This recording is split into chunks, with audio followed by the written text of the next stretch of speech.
नमस्कार, बहुत बहुत स्वागत है आप सभी का। आप देख रहे हैं एनएमएफ न्यूज। आपके साथ मैं हूं नम्रता चौधरी और मेरे साथ हैं शबनम सैफी। बात करने जा रहे हैं आज नवनीत राणा की, जो कि महाराष्ट्र के अमरावती से पूर्व सांसद रही। 2019 में निर्दलीय चुनाव उन्होंने लड़ा था और वो जीती थी। 2024 के लोकसभा चुनावों से ठीक पहले वो बीजेपी में शामिल हो गई थी, लेकिन इस बार जब वो चुनाव लड़ी तो वो हार गई। कांग्रेस के वानखेड़े ने उनको हरा दिया था। तो संसद के दरवाजे नवनीत राणा के लिए बंद हो गए थे। लेकिन इतिहास गवाह रहा है कि जब जब नवनीत राणा ने संसद में खड़े होकर आवाज बुलंद की है तो ओवैसी जैसे नेता भी चुप होने पर मजबूर हो गए। नवनीत राणा सदन के अंदर हो या सदन के बाहर हो, उनके लिए कहा जाता है कि वो दहाड़ती हैं।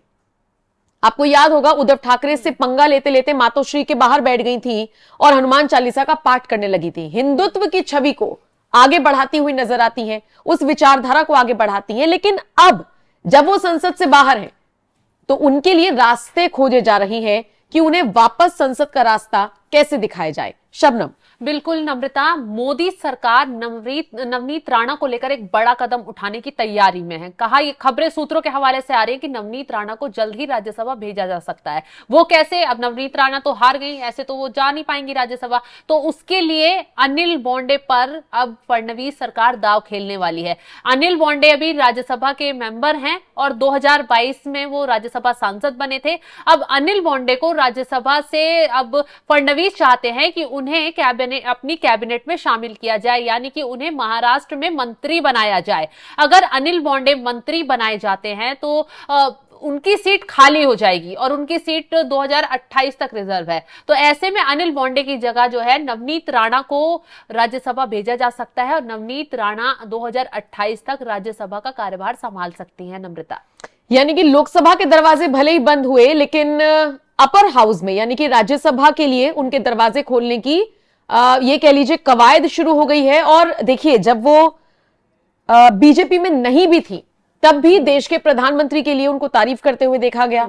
और सबसे बड़ी बात, वो महाराष्ट्र से एक ऐसी नेता के तौर पर उभरती हैं जो बाल ठाकरे के सिद्धांतों को आगे बढ़ाती हुई नजर आती है। और उसी विचारधारा पर बीजेपी चली, उसी विचारधारा पर आगे बढ़ते हुए महायुति को इतना बड़ा मैंडेट मिला कि जिसने उद्धव ठाकरे को बहुत पीछे पछाड़ दिया। और अब स्थिति ये हो गई है कि उद्धव ठाकरे खुद भी हिंदुत्व का राग अलापने लग गए हैं। खबर तो ये तक मिल रही है कि जो मुस्लिम प्रवक्ता उनके हुआ करते थे, जो अक्सर टीवी चैनल्स में बैठकर उनका पक्ष लिया करते थे, उन सबको साइडलाइन कर दिया गया है। यानी कि किसी हिंदू नेता को ही आगे बढ़ाया जाएगा ताकि एक मैसेज जाए कि भाई जो गलतियां हमसे हो गई, अब हम हिंदुत्ववादी छवि वाले नेता ही है।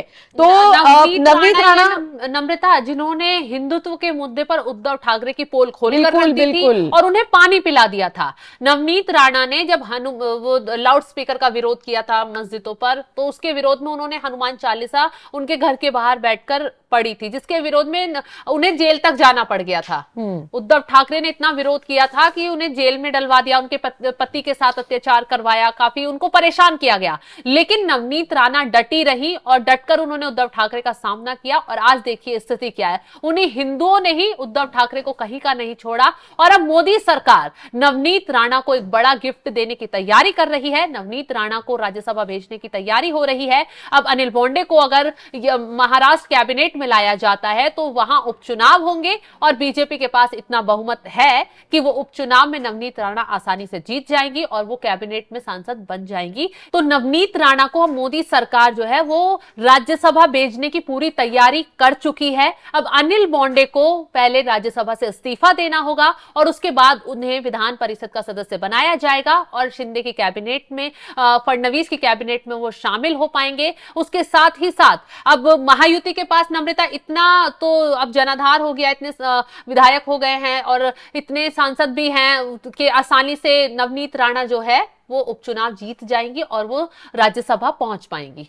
तो शुक्रिया शबनम ये जानकारी देने के लिए। बाकी आप बताइए, अगर नवनीत राणा संसद में चाहे इस रास्ते से चाहे उस रास्ते से अगर जाती हैं तो ये बीजेपी के लिए कितना फायदेमंद होगा? कमेंट सेक्शन में हमें जरूर बताइएगा। नमस्कार।